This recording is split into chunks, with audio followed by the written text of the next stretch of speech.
The communication team at Buckingham Palace has repeatedly struggled to manage messaging effectively, leading to a growing sense of panic and unease over King Charles III's reign. Rather than proactively shaping the narrative, the palace's reactive approach has allowed speculation and misinformation to flourish. For instance, the decision by some media outlets to make King Charles III's birthday all about Prince Harry, rather than celebrating the new monarch, only exacerbated the perception of disarray within the palace. This failure to control the messaging has fueled a growing sense of uncertainty about William's ability to eventually take on the responsibilities of the crown, with many questioning whether the communication team is adequately equipped to guide the public through this crucial transition period. The palace's ongoing difficulties in projecting a clear and coherent vision for the monarchy have become a source of deep concern, as the British public craves stability and reassurance during this time of significant change. The royal family's public image has undoubtedly taken a hit, showcasing their toxic and manipulative traits over a mere matter like Harry's apparent snub of his father, King Charles, by failing to wish him a happy birthday. How this perceived slight has been portrayed only serves to further exacerbate the already tense relationship between the Sussexes and the monarchy, leading to deeper divisions within the family. The long-term implications of this rift could be far-reaching, as it may continue to strain the bond between Harry and Charles. Were they the ones the other day who wanted Harry deported? Now they want to be publicly recognized for their birthdays? What a joke. Royal spin doctors the palace's desperate attempt to humanize King Charles. The palace's communications team has become a masterclass in tone-deaf public relations, desperately spinning Charles's narrative like a PR hamster wheel gone mad.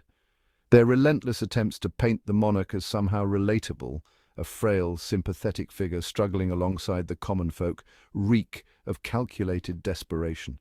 By repeatedly emphasizing his human qualities and frailties, they're transparently trying to generate public sympathy, as if being a multi-millionaire monarch with access to the finest healthcare and unlimited resources is somehow equivalent to the genuine struggles of actual working-class people. The British royal family has faced a number of communication challenges in recent years, with various outlets often sensationalizing family dynamics and internal tensions. The coverage of King Charles III's birthday, for example, became overly focused on his estranged son, Prince Harry. This tendency to amplify interpersonal conflicts has put the Buckingham Palace communication team under immense pressure as they struggle to craft a cohesive and compelling narrative around the royal family. Navigating these treacherous waters will require the new king and his advisors to exercise a deft touch, prioritizing transparency and authenticity in their messaging in order to restore public trust and confidence in their already failing monarchy. Royal disconnect, Charles's lonely birthday, and familial fracture. This total mania is absurd and raises a lot of questions about the royal family's never-ending soap opera. Will they ever leave Harry alone? That, for sure, I doubt, because without the Sussexes, the royal family has nothing else important to talk about. Or is this all coming from Prince Harry's remarkable ventures? What is it with the royal family, to be honest? Have they ever wished Harry and Meghan anything ever since? Or is it just always about them? I think this is just another tactic by the monarchy seeking sympathy and attention from the public. Their profound lack of sympathy and unnecessary attention is what drives them these days. Nothing important about these hypocrites. Today, they are yarping about Harry not sending wishes for a birthday. Tomorrow it will be about Meghan being bad again. And the toxic cycle continues. Why would they not communicate about their failing monarchy, about Kate's reluctance to return to royal duties, about how Charles and slumlord William are profiteering from public services, renting schools and prisons, how Camilla does not perfectly fit her role in the monarchy? Instead, it is always about ruining the reputation of the Duke and the Duchess of Sussex. This ongoing obsession with Harry detracts from the gravitas and dignity that should surround the new monarch's ascension to the throne.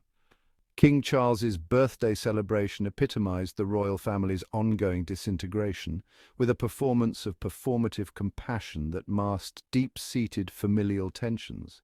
His day began at a food bank, a carefully staged photo opportunity that allowed the monarch to project an image of humble service while conveniently overlooking the stark irony of his own immense wealth and disconnect from ordinary struggles. The palace's choreographed narrative of a small, low-key gathering without his own sons spoke volumes about the profound rupture within the Windsor clan, revealing a monarchical institution more concerned with optics than genuine familial connection. By deliberately excluding William and Harry from what should have been an intimate family moment, Charles reinforced the growing perception of a royal family more adept at crafting press releases than healing personal wounds, turning his birthday into yet another public relations exercise in maintaining a facade of royal dignity while systematically eroding any semblance of genuine familial warmth. Royal spin Charles' health narrative and the palace's desperate public relations. The palace sources are desperately spinning his health narrative into a triumphant tale of endurance. The monarchy's communications team breathlessly highlights his recent tours to Australia and Samoa as proof of his vitality. Yet we all saw how he faced massive backlash from the Aussies, conveniently glossing over the underlying fragility of a 76-year-old monarch battling critical illness. These carefully curated statements about Charles being happier than ever and tolerating treatment well reek of a calculated attempt to manage public perception. The royal family's interpersonal dynamics have devolved into a spectacle of calculated coldness, with King Charles seemingly orchestrating a deliberate freeze-out of his own sons. Prince Harry's decision not to publicly wish his father Charles a happy birthday has been interpreted by many as a snub.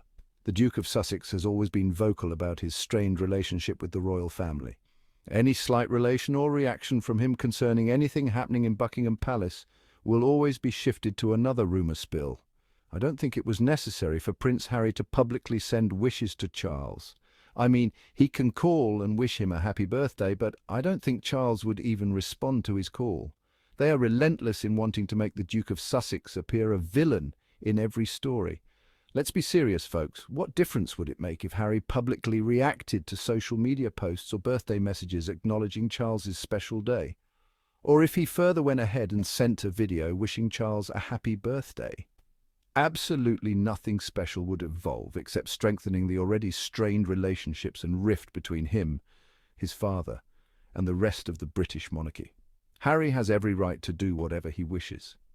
He is not a child who can be controlled by these lunatics and told what to do. He left the palace for them, and they should relentlessly save their energy for mending the already strained issues within them and spinning these narratives as usual to suit them, because it is evident that's what they can do best. Our Prince Harry is for sure giving the Windsors sleepless nights. Funny enough, he is not hell-bent in any form to compete or respond to their nonsense when they are busy passing on the baton of irrelevance to each other. William's unquestionable potential to lead. As the future heir to the throne, Prince William has faced increasing scrutiny over his preparedness to lead the monarchy. There are growing concerns within the royal family and among the public that William may not possess the necessary experience or gravitas to shoulder the weighty responsibilities that come with the crown. William is a lazy royal who has a number of times only shown interest in his pocket being fully loaded and not prioritizing the public. He earns millions from his mouldy houses and funds from charities, but cannot spare a portion to repair or maintain these estates. William's incompetence, selfishness and bias have been showing from the moment he treated the Sussexes badly while they were still working for the firm. He treated Meghan badly when she was pregnant and also chaired racist discussions concerning the Sussexes' children Archie and Lilibet, something that completely destroyed Meghan, causing her anguish to a point she almost miscarried. The scrutiny was so intense, something that was never expected to be done to an in-law. It was totally absurd and unacceptable from a senior royal. The sudden abdication of his father, King Charles III, has only heightened these worries, leaving many to question whether William is truly ready to assume the mantle of leadership. The royal family must move swiftly to address these doubts and ensure a smooth and seamless transition of power, lest the stability of the monarchy be called into question during this critical juncture. They are totally doomed.